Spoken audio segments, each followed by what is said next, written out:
Of all the financial titans and philanthropists of the 20th century, none are more complex or mysterious than George Soros. Like Carnegie, J.P. Morgan, and the Rockefellers, he amassed billions through ruthless business decisions, only to turn around and give away most of his fortune to advance his own personal philosophy. He can move world financial markets simply by voicing an opinion, or destabilize a government by buying and selling its currency. He also pledged more aid last year to help people in Russia than the U.S. government did. But now George Soros is worried. He thinks the global economy is coming apart at the seams and that the world needs to be protected from people like George Soros. We may now think that everything is fine, but the fact is that the system is broke and it needs fixing. What you're doing is asking some form of regulation to protect the world against you. Well, I am a player, and I think all players should be regulated. There have to be rules of the game. Take 81,000 to buy. Buy 48,000. Buy him 69,000 YUM. Right now, his Quantum Group hedge fund moves $14 billion of rich investors' money around the world every day, looking for profits and answering to no one. Soros makes huge bets on whole countries and economies. Last year, when he saw cracks in the Asia boom, he began selling the currency in Thailand. Traders in Hong Kong followed suit, triggering a financial crisis that plunged much of Asia into a depression. In the last 2 years, you've been blamed for financial collapse of Thailand, Malaysia, Indonesia, Japan, and Russia. All of the above. All of the above. Yeah. Are you that powerful? No, I think there's a great misunderstanding. The Prime Minister of Malaysia said that the region spent 40 years trying to build up its economy, and along comes a moron like Soros with a lot of money, and it's all over. He called you a criminal. It's easier for him to blame an outside force than to admit that they were mismanaging their economy and their currency. The French finance minister talked about hanging speculators from lampposts. Soros says the Asian currencies would have collapsed even if he hadn't been in the market. They were overvalued. He says people tend to follow his lead because he's been so successful. I think that I've been blamed for everything. I am basically there to make money. I cannot and do not look at the social consequences of what I do. This man is a carnivore of the first order. Jim Grant is the editor of Grant's Interest Rate Observer and one of Wall Street's most respected analysts. He never tires of watching Soros, in part because of the huge bets he's willing to place on his hunches. He has always amazed the people he's worked with at his audacity and his willingness to back up his commitments with enormous sums of money. It causes the blood to drain from ordinary mortals' faces. Like risking $2 billion in Russia. When the Russian market began falling apart in August, Soros was the country's single largest investor. He called the U.S. Treasury and asked Uncle Sam for $7 billion to prop up the ruble. When U.S. officials failed to intervene, Soros wrote a letter to the Financial Times of London saying he thought the Russian currency should be devalued by as much as 25%. A few words from Soros were enough to cause panic selling that fueled the crash. What's it like to have a statement that you make have such serious, grievous consequences? I mean, you can, it looks to me like in a number of situations you can take a position against a currency or make a statement, and the whole country falls apart. Well, it's a tremendous sense of responsibility, actually. And it's also a humbling experience because I am actually trying to do the right thing, and sometimes what I do has an unintended negative consequence, as it did in Russia. For both the Russian middle class and for Soros, who lost his $2 billion. Whatever his motivations, no one can accuse him of greed. He's backed away from the day-to-day operation of his businesses and is giving away his billions now with the same determination that he made them in places like Haiti, a country that has less money in the bank than he does. Last month, he brought the First Lady with him for a look at some of the projects his foundation is funding. This is Mr. George Soros, and he's going to be helping the hospital. This year, Soros plans to give away almost $500 million around the world. In Bosnia, when the water supply to Sarajevo was cut off at the height of the siege, it was Soros who wrote a check to jury-rig a pipeline through an abandoned highway tunnel. $5 million up front can be more valuable than $50 million a year or two later. Ambassador Richard Holbrooke brokered the peace in Bosnia. At one point, after the Dayton peace agreements in Bosnia in 1995, for a considerable period of time, George had given more money to implement the peace agreements than the U.S. government had. He just could move that fast. In Russia, he pledged $100 million to help scientists who might otherwise have sold their expertise to bidders like Iran or Iraq. In Eastern Europe, he's educated a new generation. And in Ukraine, he spent millions retraining the old Soviet military. At the center of George Soros, there's an inherent contradiction.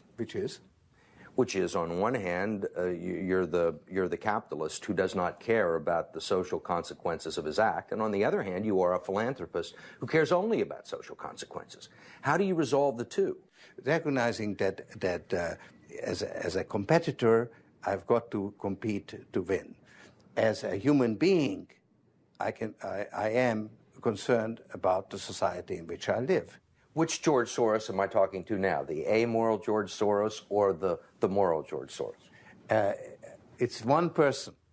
It's one person who at one time engages in amoral activities and at the rest of the time tries to be moral. To understand the complexities and contradictions in his personality, you have to go back to the very beginning, to Budapest, where George Soros was born 68 years ago to parents who were wealthy, well-educated, and Jewish. When the Nazis occupied Budapest in 1944, George Soros' father was a successful lawyer. He lived on an island in the Danube and liked to commute to work in a rowboat. But knowing there were problems ahead for the Jews, he decided to split his family up. He bought them forged papers, and he bribed a government official to take 14-year-old George Soros in and swear that he was his Christian godson. But survival carried a heavy price tag. While hundreds of thousands of Hungarian Jews were being shipped off to the death camps, George Soros accompanied his phony godfather on his appointed rounds, confiscating property from the Jews. These are pictures from 1944 of what happened to George Soros' friends and neighbors. You're a Hungarian Jew who escaped the Holocaust by posing as a Christian. Right. And you watched lots of people get shipped off to the death camps. Right. I was 14 years old. And I would say that that's when my character was made. In what way? That one should think ahead, one should understand and anticipate events, and one is threatened. It was a tremendous threat of evil. I mean, it was a very personal experience of evil. My understanding is that you went out with this protector of yours who swore that you were his adopted godson. Yes. Went out, in fact, and helped in the confiscation of property from the Jews. That's right. Yes. I mean, that sounds like an experience that would send lots of people to the psychiatric couch for many, many years. Was it difficult? Not at all. Not at all. Maybe as a child you don't see the connection,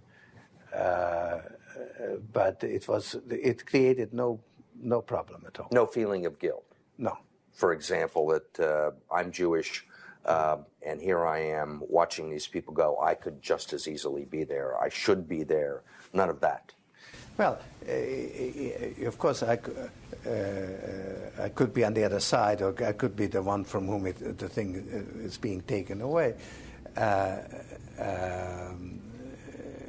But there was no sense that I shouldn't be there, because that was, well, actually, funny way, it's just like in markets, that if I weren't there, of course I wasn't doing it, but somebody else would be taking it away anyhow. And it was whether I was there or not, I was only a spectator, the property was being taken away. So I had no role in taking away that property. So I had no sense of guilt. Are you religious? No.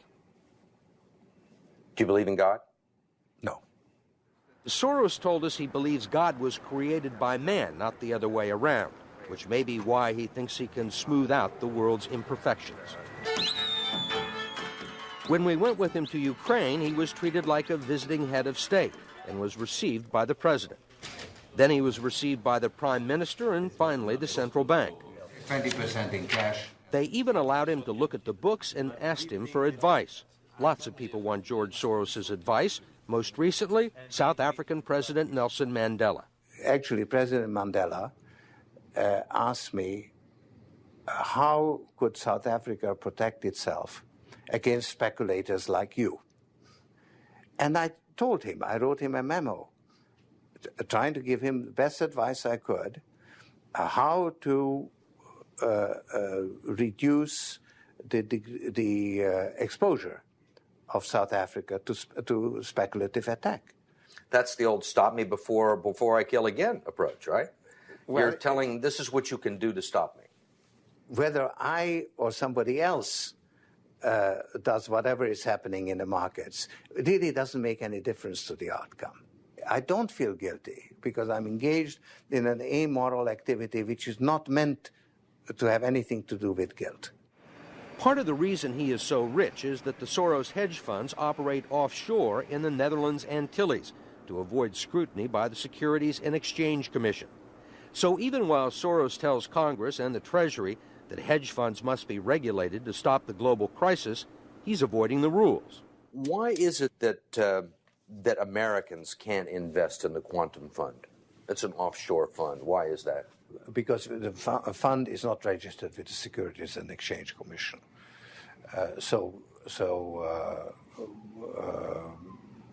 We are not licensed to do business in the United States. That's right. Because? Because we are not registered with the Securities and Exchange Commission.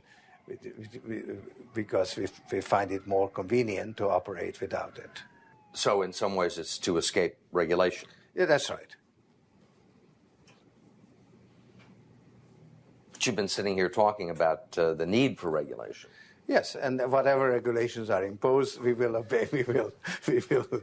We already conform to everything.